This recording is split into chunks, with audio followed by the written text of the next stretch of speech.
Id, centro e profundidade do organismo. Ego, superfície e controle sobre a musculatura voluntária. A profundidade e força do ego depende do grau de controle e coordenação conscientes da musculatura voluntária. Superego, forças musculares que estão congeladas ou inibidas. Estes são músculos cronicamente contraídos e espásticos, que estão além do controle consciente. Caráter, expressão física resultante do organismo. Ego ideal, expressão e mobilidade física desejadas. Se a unidade da personalidade é destruída, falamos de uma quebra na personalidade. A psiquiatria reconhece esta quebra como sendo devida à fraqueza ou desintegração do ego. Teremos ocasião de estudar o problema da esquizofrenia nos últimos capítulos deste livro. Para o momento, vamos tentar compreender como o ego funciona enquanto uma força integradora e organizadora. Novamente, encaremos, em primeiro lugar, o aspecto psíquico do problema. Freud, que tinha um pensamento dualista, logo reconheceu os opostos do funcionamento humano. Nesta tentativa de compreender os conflitos básicos da psique, Freud postulou vários pares de tendências antitéticas. Para mencionarmos apenas alguns, havia a posição entre fome e sexo, entre libido do objeto e libido narcisista, entre ego e sexualidade. Finalmente, em 1920, Freud reduziu todas as forças em dois grandes princípios: uma força vital, Eros, sexualidade, e um princípio de morte, Thanatos, destruição. Tal postulado não estava assim tão longe dos princípios básicos que governavam os primeiros pensamentos humanos. Novamente, os opostos que podem ser acrescentados a esta série acima apresentada são luz e escuridão, céu e terra, macho e fêmea, corpo e mente, sexualidade e destruição. Mas Freud foi ainda mais longe. Baseado em seus estudos da neurose, reconheceu que no homem a unidade desses opostos básicos estava destruída. Falando dessas forças como tendências instintivas, Freud enfatizou o fato de que ocorre uma difusão parcial ou completa. Enquanto o ego funciona a fim de manter a unidade do organismo, o superego opera no sentido de destruí-la. O superego surge, como sabemos, a partir da identificação com o pai, considerado como um modelo. Todos os aspectos de tal identificação compõem a natureza da dessexualização ou mesmo da sublimação. Parece então que, quando uma transformação deste tipo acontece, ocorre ao mesmo tempo uma difusão instintual. Esta difusão das tendências instintivas básicas foi considerada por Freud como o preço da existência civilizada. O pai, segundo a afirmação de Freud, é o representante das exigências culturais. A partir de um desdobramento básico na personalidade, surgem cisões que caracterizam o homem civilizado, bem e mal, Deus e diabo, cultura e natureza, e etc. Logicamente, a severidade da quebra ou difusão depende dos fatores individuais da constelação familiar da pessoa em desenvolvimento, podendo-se, porém, assumir que nenhum ser humano civilizado está livre de pelo menos alguns efeitos deste problema. Nada é mais perturbador para a personalidade do que a difusão das tendências que a compõem, ou uma divisão em seus sentimentos.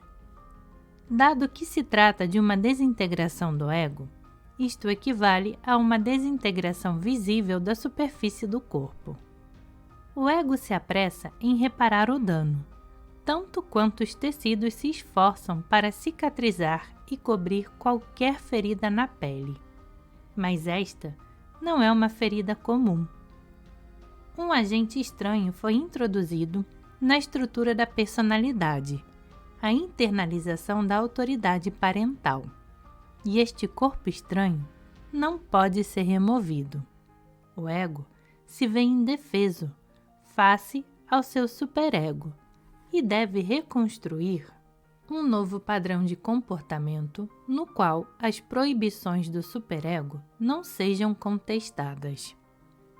Este novo padrão comportamental constitui seu próprio Wentenshun, uma consciência ideal na qual as tendências em oposição são reunidas de acordo com as demandas do meio ambiente. Esta formação de um ego ideal, consciente, ocorre quando a criança sai do período edipiano.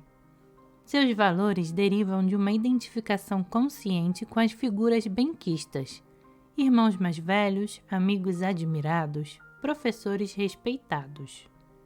Através do ego ideal, os instintos são reorganizados em nível superior. É esta nova construção que representa a natureza superior do homem e não seu superego. O ego ideal consciente, enquanto contraposto ao superego inconsciente, parece assumir uma forma definitiva, aproximadamente na época em que a dentição permanente começa a aparecer. Daí para frente, durante toda a vida, será constantemente avaliado e modificado.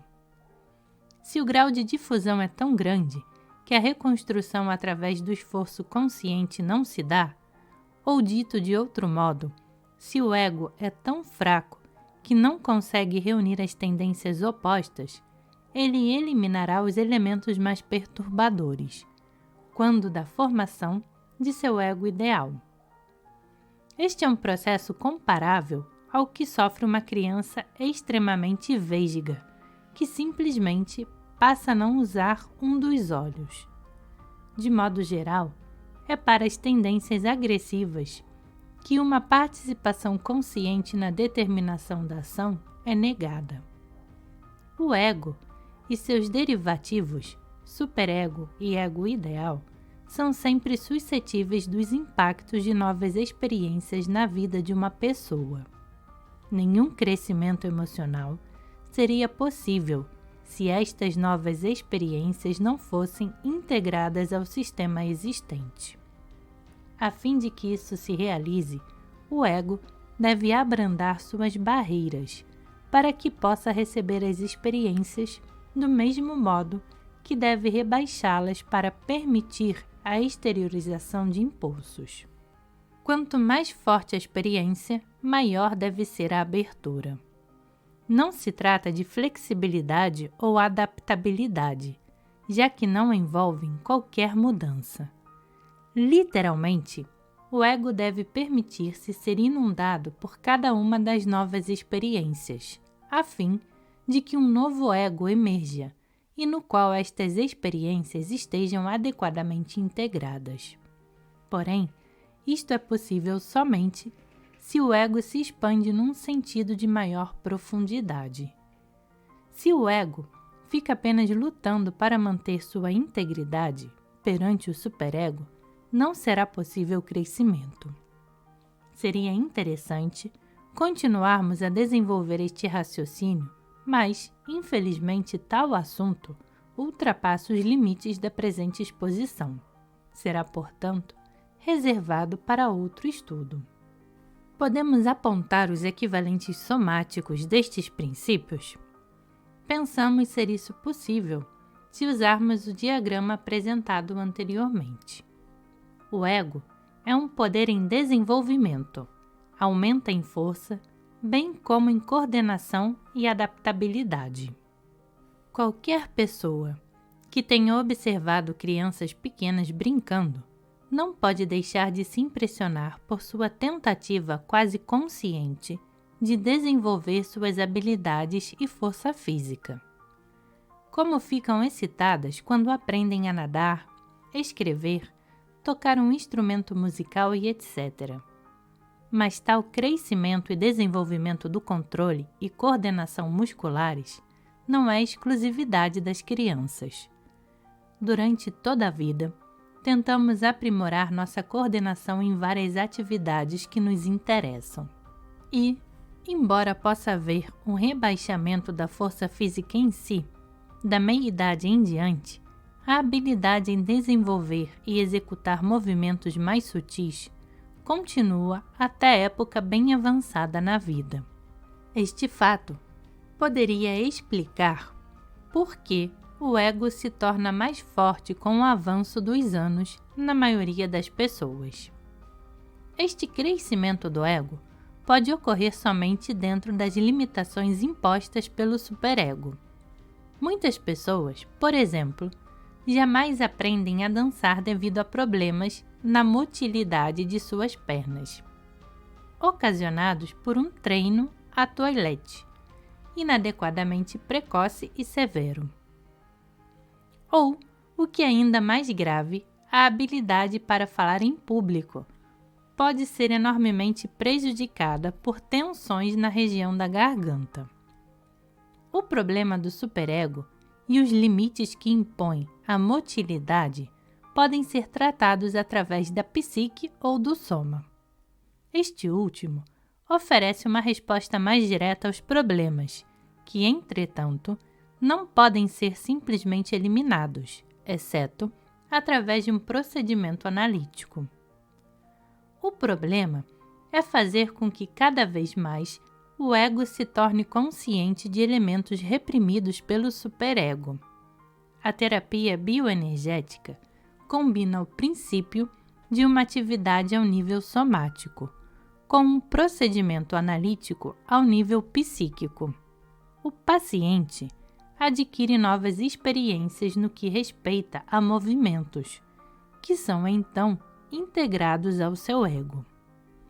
A unidade do método é garantida pela atenção ao caráter que expressa tanto os aspectos psíquicos como os somáticos da personalidade.